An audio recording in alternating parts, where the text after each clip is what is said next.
En realidad también hay pederastas homosexuales, ¿no? O sea, los hombres que buscan a niños y las mujeres que buscan a niñas. El fenómeno es casi, o ha sido casi tabú en la ciencia. No hay una explicación biológica para eso. Lo que a mí se me ha ocurrido plantear es que el desarrollo del encéfalo, su maduración es progresiva, evolutiva, y en este encéfalo se mantienen todavía cerebros de reptiles, de vertebrados, de mamíferos y por supuesto el cerebro humano. No se han observado etológicamente abusos sexuales en digamos, infantes, en animales jóvenes.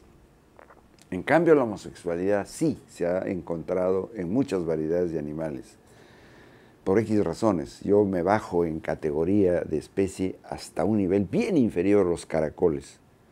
Cuando los caracoles tienen alimento en su alrededor, tienen relaciones heterosexuales.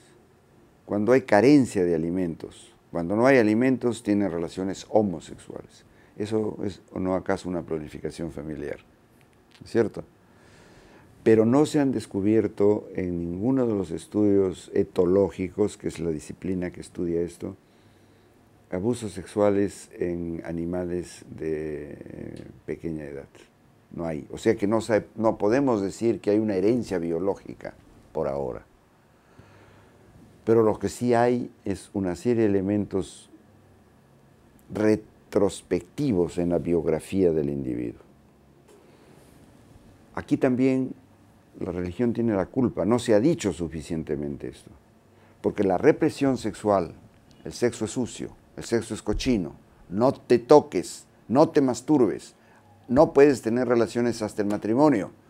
Todo eso que ha hecho, ha ido reprimiendo este poder tremendo que es la sexualidad, y por algún lado tiene que abrirse una válvula de escape, puede ser con un animal en la sierra, eso es lo que ocurre, puede ser con un niño que no protesta, que no dice nada, etc. Al margen de los psicópatas, que inclusive además de ser paidoclásticos o pedorásticos, son asesinos, que son psicópatas. Igual pueden hacerlo con un niño, con una mujer, con un adulto, etc.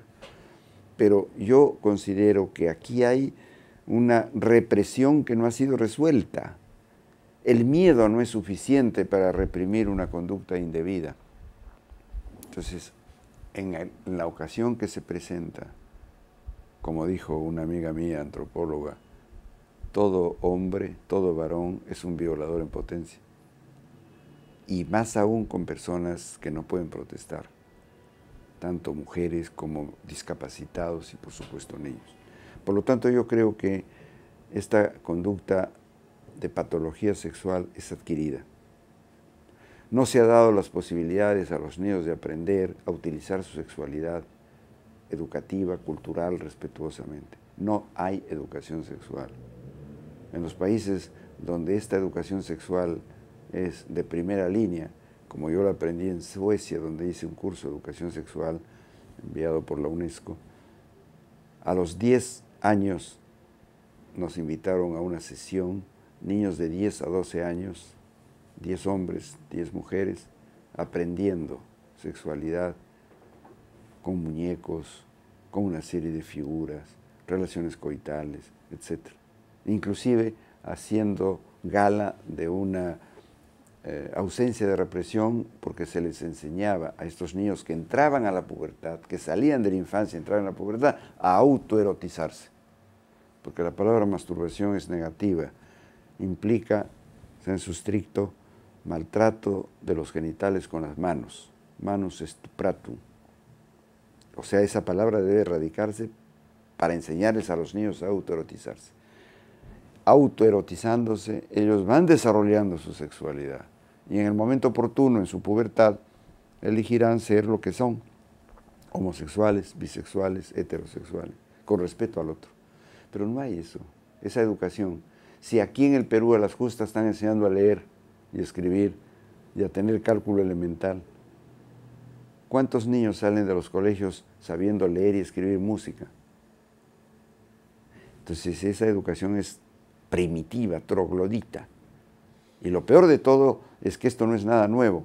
Un gran pensador, sacerdote él, golpeado por el Vaticano, Francisco de Paula González Vigil, escribió entre 1820 y 1840 opúsculos referidos a una educación liberadora. Y entre ellas decía eso. La agresión, la violencia que él recibió por parte de Iglesias fue cuando dijo que lo peor que le puede pasar a la educación es que esté en manos de religiosos puramente. Yo creo que la religión sigue haciendo un daño incalificable en la educación. Y lamentablemente nuestros gobernantes siguen esclavizados a la dependencia religiosa.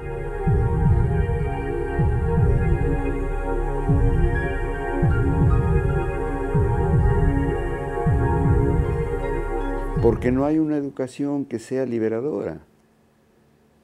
Pregúntese usted en cuántos colegios del Perú, en especial católicos, se enseña la teoría de la evolución. Vaya usted a los colegios religiosos y paséese por sus pasajes y por sus aulas, nunca encontrará usted una foto de Charles Darwin. Sin embargo, están poblados los santos, los que han hecho voto de castidad, de vírgenes, y por supuesto la presencia de Jesucristo es omnipresente. No hay una educación. Esto es lo que deben tener en cuenta los nuevos gobernantes, los nuevos educadores. Están alienados, desde gobernantes que hacen el juramento por Dios y por la patria, inclusive hay algunos que dando a conocer eso que se llama inconsciente, juran por Dios y por la plata, pero no hay un juramento por la ciencia, por la racionalidad. La educación no es racional, la educación es con una fe que es alienante. Y mientras no haya una educación libertadora, como lo han creído tantísimos personajes y lo han propuesto tantos pensadores, usted tiene trabajos relacionados con Nietzsche, por ejemplo, ¿no? Entonces, evidentemente que vamos a seguir igual. No sé por cuántos años o cuántos siglos, pero al final sí cambiará. Pero si comenzamos mañana.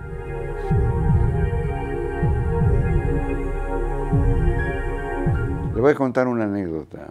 Yo tenía un programa en Radio Panamericana el año 1973, los días sábados de 8 a 10 de la mañana, que se llamaba Comunicándonos. Y un día entró una llamada porque yo hablaba de la sexualidad en sus dos áreas. Sus alternativas son 6, pero hablaba de 2, la sexualidad placentera y la sexualidad reproductiva. Y decía que en los seres humanos la sexualidad es fundamentalmente placentera. De 1000 orgasmos que tiene una persona, 900 son para, más de 900, porque no tiene pues 100 hijos, ¿no? 990, si quiere tener 10 hijos, son por placer. Entonces entró una llamada preguntándome, ¿y cómo hacer para gozar del placer y evitar la reproducción? Recuerde, 1973. Entonces yo dije, muchas formas, desde el autoerotismo hasta el control de la natalidad, pero lo más fácil es el condón. Hablaremos de él después de este intervalo de comerciales. En ese lapso llamó la dueña de la radio y le increpó al de entonces administrador. No quiero comprometerlo, su nombre es Iván. Entonces, ¿cómo es posible que el doctor haya utilizado esta grosería en la radio, ¿no? ¿Cómo se atreve a decir condón? Entra él y me dice, doctor, la señora fulana de tal acaba de decirnos, la señora fulana de tal era hermana del dueño del canal de la esquina. La señora fulana de tal me dice que no va más a su programa. Que usted está empleando una palabra demasiado grosera. No tuve más acceso y volví. No, me retiré. Esa misma emisora, a partir del año 2000, hacía propaganda reiteradamente a condones, a los peores en calidad, pero los hacía. Y este es el producto también de la Iglesia. El Papa Wojtyła, Juan Pablo II, declaró reiteradamente que el condón es un producto que hace daño, que no se debe usar. Aquí entre nosotros un médico salió a la televisión diciendo que el condón produce cáncer uterino. La gente no sabe todavía que la palabra condón es un apellido, el nombre del creador. Unos dicen que fue francés, otros fue inglés, pero de todas maneras alguien lo creó. Pero es que la gente está poco enterada. Cleopatra usaba condones. Cleopatra manejaba su sexualidad placentera y controlaba su sexualidad reproductiva. Según los historiadores, usaba vejigas de chancho que se colocaba dentro de la vagina, un condón, o tampones hechos de excremento de cocodrilo con miel de abeja. Era un anticonceptivo de bloqueo. Fíjese la cantidad de años. Y se supone que sea así porque solo tuvo un hijo de Julio César, porque Marco Antonio no le pudo poner hijos. Y esta mujer que utilizaba tantos recursos para su sexualidad. Lo mismo, por ejemplo, el dispositivo intrauterino, el DIU, es una creación de los árabes que tenían que transitar días a través del desierto y que en ese tránsito una hembra, una camello hembra podía salir encinta. A ellos se les ocurrió que eso que se llamó en esa época furor uterino, que la hembra se deja penetrar porque tiene ganas, podría ser controlado poniéndole piedras en el útero o en la vagina.